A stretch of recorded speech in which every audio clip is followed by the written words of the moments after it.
You're 12, barefoot on stone, your knees pressing into cold that feels like it might never let go. The mist curls around the steps of the monastery like it wants to keep you there. You don't cry. You've learned not to.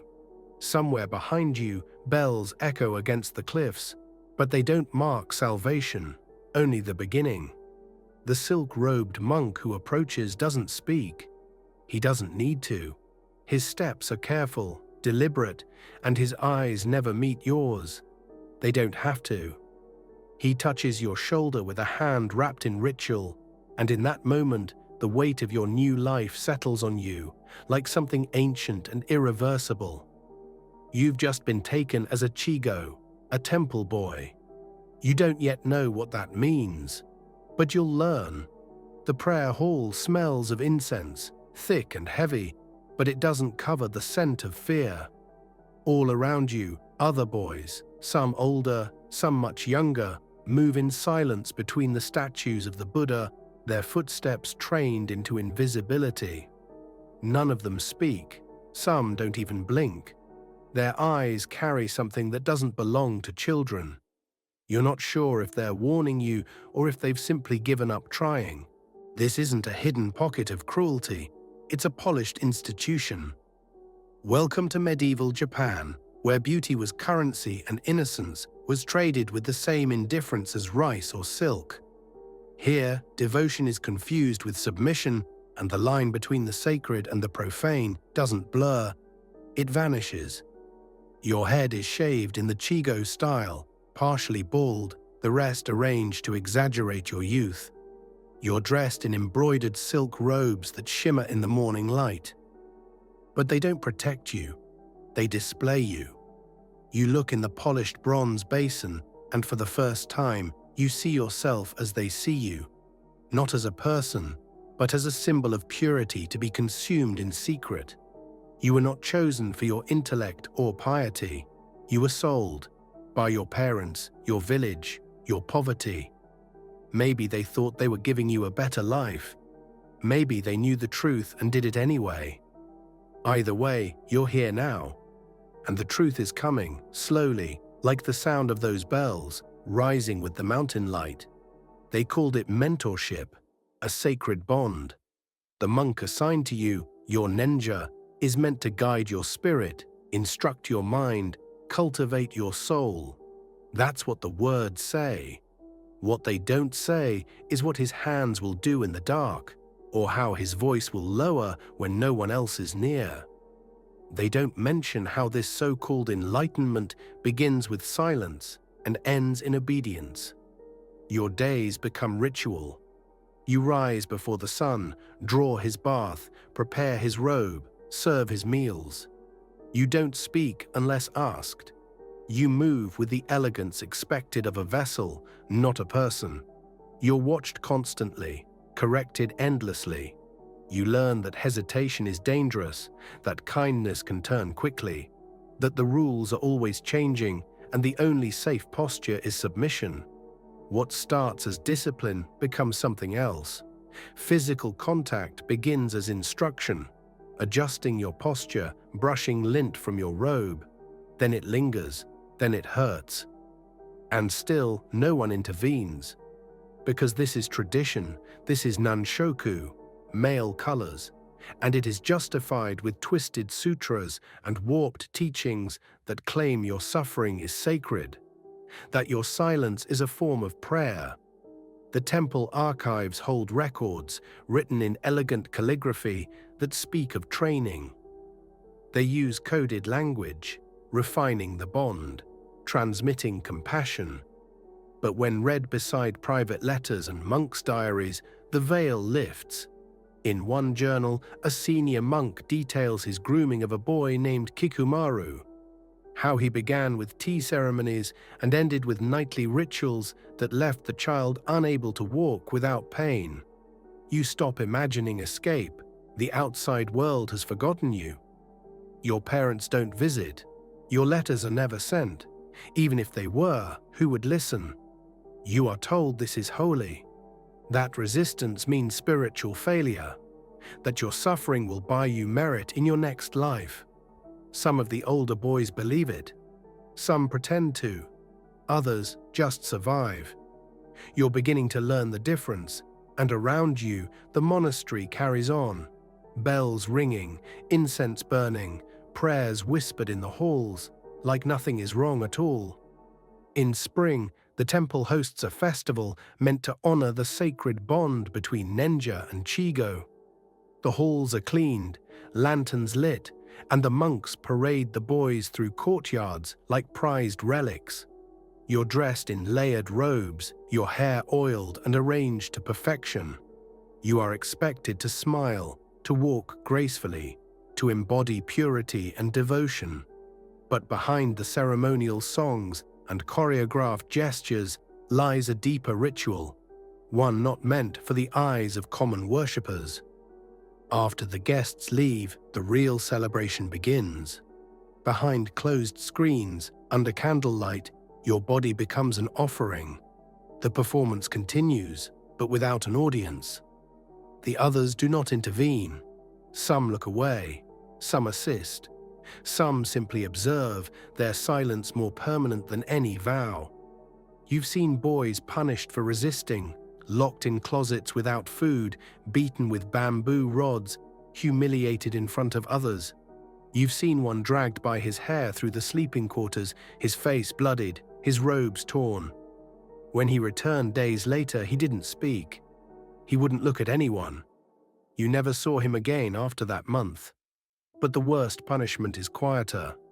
Some boys, barely older than you, begin to compete. They flatter their Nenja, offer small favors, sabotage others. They whisper lies to remain in favor, endure the most degrading rituals to avoid being discarded. You realize the system has taught them not just to endure abuse, but to seek it out, because attention is survival, and invisibility is a death sentence. You watch this unfold in silence, trying not to think, not to feel. Each morning begins with ritual and ends with exhaustion. Each night is a coin flip between discipline and violation. You no longer dream of escape. You dream of numbness. But time doesn't stand still. Your voice is changing. Your face is hardening. You feel it in the way your Nenja looks at you now, less desire, more distance. And you understand something terrible. Your usefulness is running out. You were brought here because you were beautiful, and soon that won't be true anymore. At 14, you are no longer a Chigo. Your voice betrays you. Your face, once soft and round, begins to sharpen. Your steps are heavier. You still wear the robes, still serve the morning rituals, but now the looks pass over you. You've aged out of your purpose. Some are allowed to remain in the monastery, assigned lesser roles, sweeping, cooking, chanting. Others are cast out entirely, sent down the mountain with no money, no family, no education, no name. You've seen boys vanish like smoke in the mist, one day washing robes, the next erased. If they cry, no one hears. If they beg, no one listens. But a few are marked for a different path. The samurai.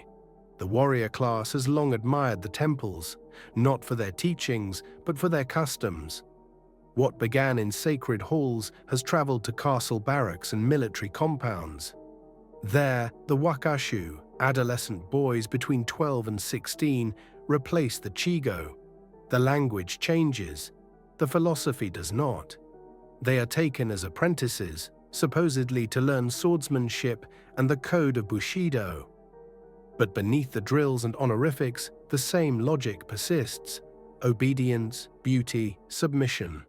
Only now the justification is not spiritual, but martial. These boys are trained to serve in battle and in bed. Selection is brutal. Samurai lords purchase boys as they would fine blades or horses. Letters between them describe the traits they seek: youthful, compliant, well-trained in etiquette. One document from 1267 describes a trade: 2 wakashu for a horse, the boys praised for their discipline and skill in the arts of pleasure. Here there is no incense, no prayers, just hard ground, steel, and the constant tension of violence.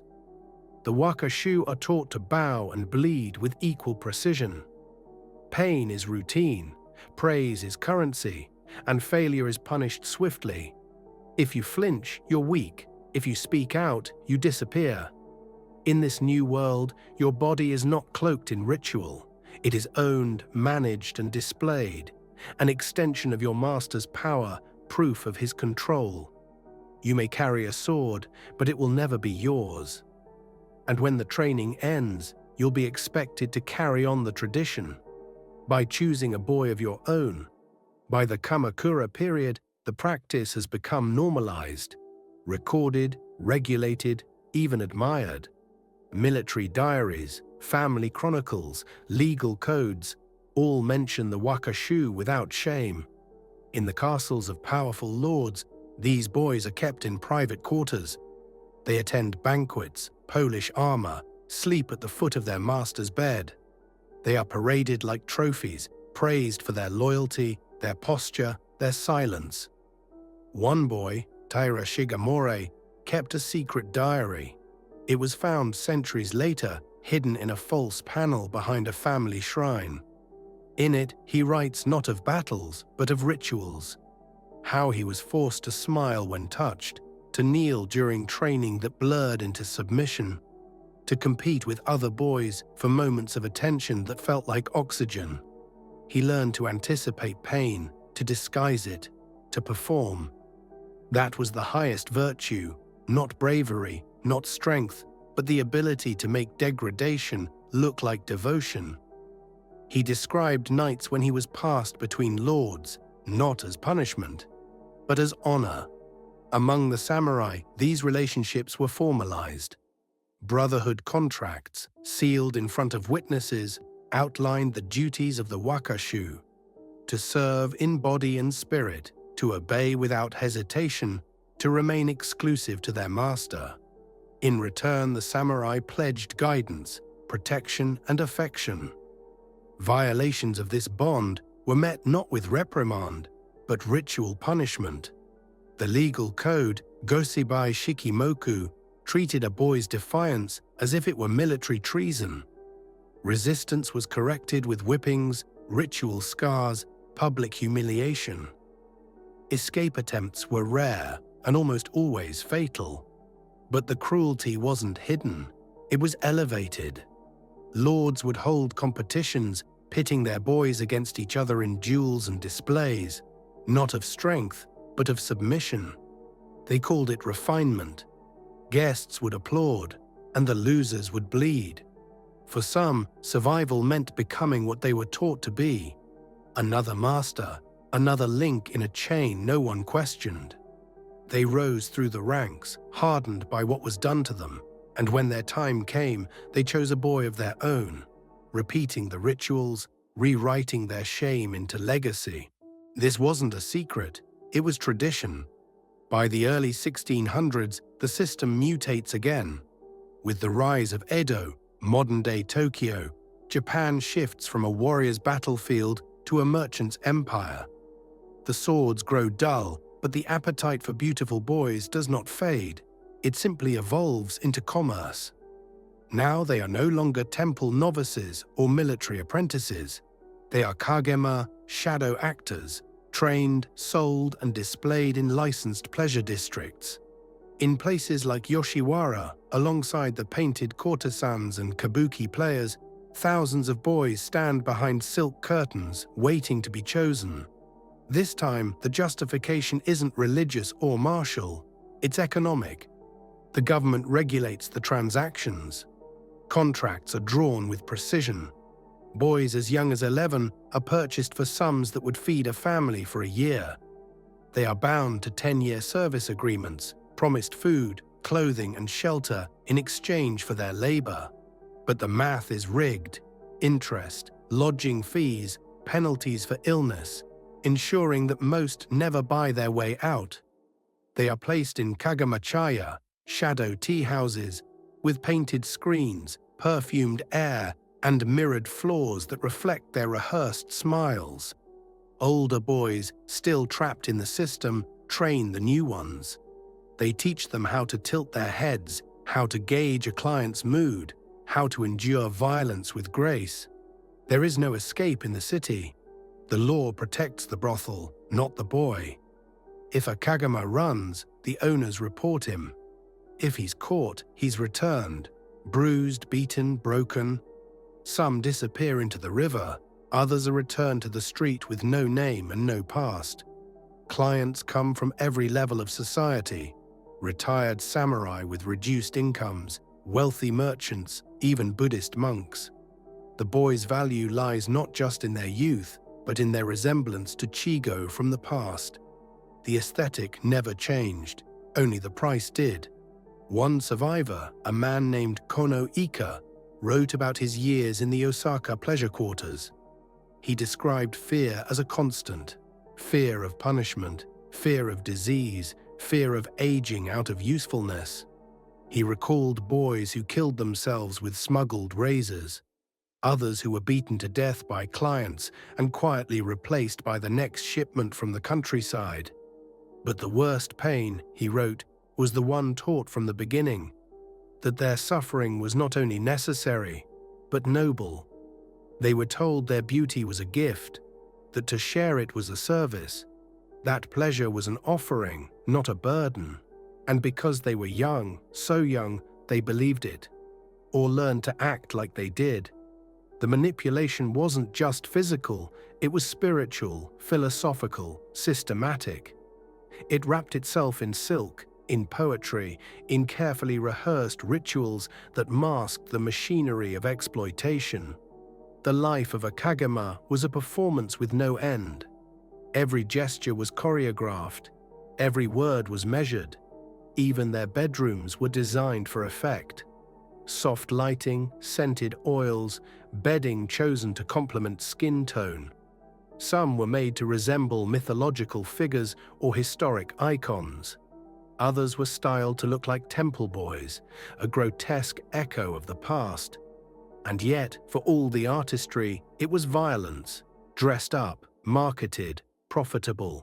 There were no holidays, no privacy. Their worth was calculated in appointments per night, in tips, in return visits. If a client liked you, you were lucky. If he didn't, you were disposable. Brothel records from the Yoshiwara district documented boy after boy by age, height, temperament, crossed out and replaced without ceremony.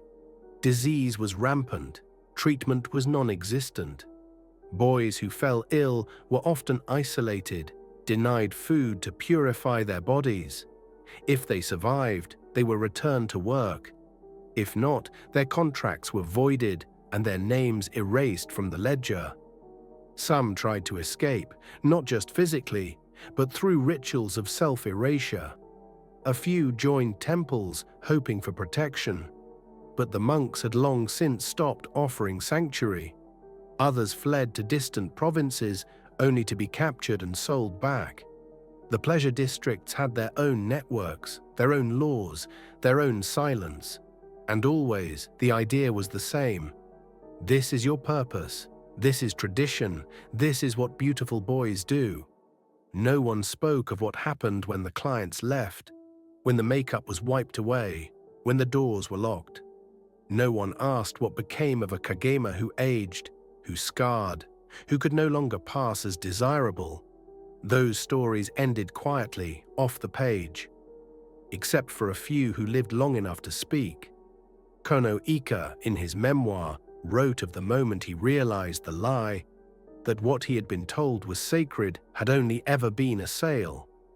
That the rituals, the robes, the names, all of it, had been invented to make suffering seem elegant. He wrote it plainly. We weren't trained to love, we were trained to disappear. By the height of the Edo period, the kagama trade was not only accepted, it was celebrated in certain circles. Guidebooks for travelers listed the most refined shadow tea houses alongside restaurants and bathhouses. Tourists from the provinces came seeking the famous boys of Yoshiwara and Shinmachi, treating their visits like spiritual pilgrimages.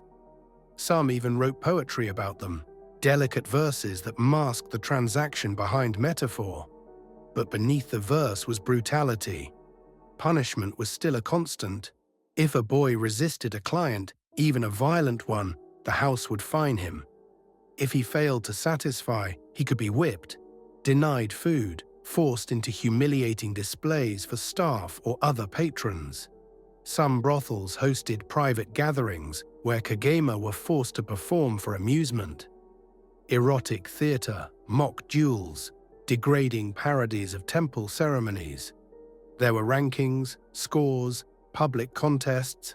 The best boys were given elaborate kimonos, better meals, brief moments of status. But it came at a cost: more clients, more exposure, more risk. Those who couldn't compete faded quickly. No one asked where they went. The irony is that many of the same men who had once been wakashu in samurai households now visited the kagema rooms in secret. Some brought gifts, others brought violence, none brought empathy. They called it nostalgia. They told themselves they were honoring tradition, and through it all, the government profited. Licensing fees, property taxes, moral inspections that were little more than formalities, all ensured that the system remained intact. Local officials turned a blind eye, or worse, became clients themselves. Religious leaders, supposedly committed to purity, visited brothels known for boys styled after Chigo. No one spoke openly, but everyone knew. A boy named Ren, barely 13, was recorded in a merchant's diary. Described as unusually composed, he served high-ranking guests at a private event. The entry details his movements, his voice, his clothing. The writer calls him a work of art, then adds, he did not smile once. That was not unusual. By then, most of them had stopped smiling. The system's cruelty was not born from chaos, it was engineered. The procurement of boys followed a calculated rhythm. During bad harvests, or after tax hikes, procurers known as zenshu traveled to rural villages, promising struggling families opportunity. Entertainment apprenticeships, they called them, education in the arts. They carried contracts, stamped with official seals, promising room, board, and future income. Desperate parents signed. Some truly believed their sons were headed for a better life. Others simply couldn't afford to care. Once taken, the boys were stripped not just of their names, but of their futures. The kagama system allowed for no deviation. Whether a boy wanted to act, to serve tea, or to vanish into the background, the path was already drawn: beauty, submission, exhaustion. And if he resisted, the paperwork itself became a weapon. Every debt was recorded. Every act of disobedience added interest. There was no escape clause, only endurance or collapse. Even those who succeeded found little comfort. Senior kagema, having aged out of desirability, were often kept on as trainers or house guards. They taught newcomers how to fold their hands, how to read a man's silence, how to bite back tears without twitching. Their reward: a corner room, leftovers from the kitchen, and the knowledge that they'd helped perpetuate the very machine that had consumed them. The most heartbreaking stories came from those who bought their freedom. A few, like Kono Ika, managed to save enough, or win the favor of a wealthy patron, to leave. But outside the pleasure districts, the world had no place for them. They carried stigma, invisible wounds, and years of silence that could not be unlearned. Kono described trying to live among regular people again, trying to speak without performance, to touch without flinching, to sleep through the night without hearing footsteps outside his door. He wrote of loneliness deeper than any brothel hallway, of nights spent walking the riverbanks, unsure if he missed the structure or simply didn't know what to be without it. Freedom, he wrote, wasn't a door, it was a desert. And most, he admitted, never made it that far.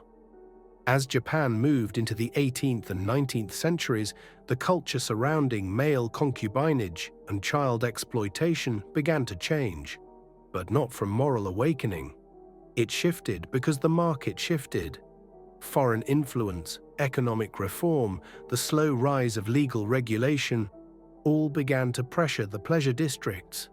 Some Kagamachaya rebranded, offering more theatrical entertainment, less overt sexuality. Others closed altogether, not out of guilt, but because profit margins declined. The traditions, however, did not vanish. They went underground, into private estates, into coded advertisements, into whispered agreements that continued well into the Meiji era, hidden behind the new facade of modernization. The boys were no longer paraded, but they were still traded. Historians piecing together these stories faced a wall of silence. Official documents had been cleansed, euphemized, lost. What remained were fragments, private letters, temple ledgers, court records sealed in distant prefectures, and in rare cases, memoirs like Kono Ika's, written in isolation, preserved by accident, rediscovered by strangers generations later. What they reveal is not just a record of individual trauma, but of societal complicity. Institutions built not to protect the vulnerable, but to refine their exploitation. Ceremonies designed not to heal, but to beautify control. A culture that wrapped its violence in silk and called it sacred. In modern Japan, these practices are no longer publicly acknowledged. Few monuments remain. No museums hold exhibits on Chigo, Wakashu, or Kagema. The temples are still there, some even thrive, but their histories are cleansed, their walls painted over. The pleasure districts have become tourist attractions, their darker pasts erased beneath lights and souvenirs. But silence is not absence. In the shadow of the Koyasan monastery, tourists now take photos where boys once knelt. In the alleys of former red light quarters, bars echo with laughter that has forgotten the price once paid in those rooms. And in archives across Japan, sealed boxes wait, full of names, contracts, and stories that were never supposed to survive. But some did. And when we read them, really read them, what we find is not just a history of exploitation. We find children, alone, obedient, discarded, but not forgotten.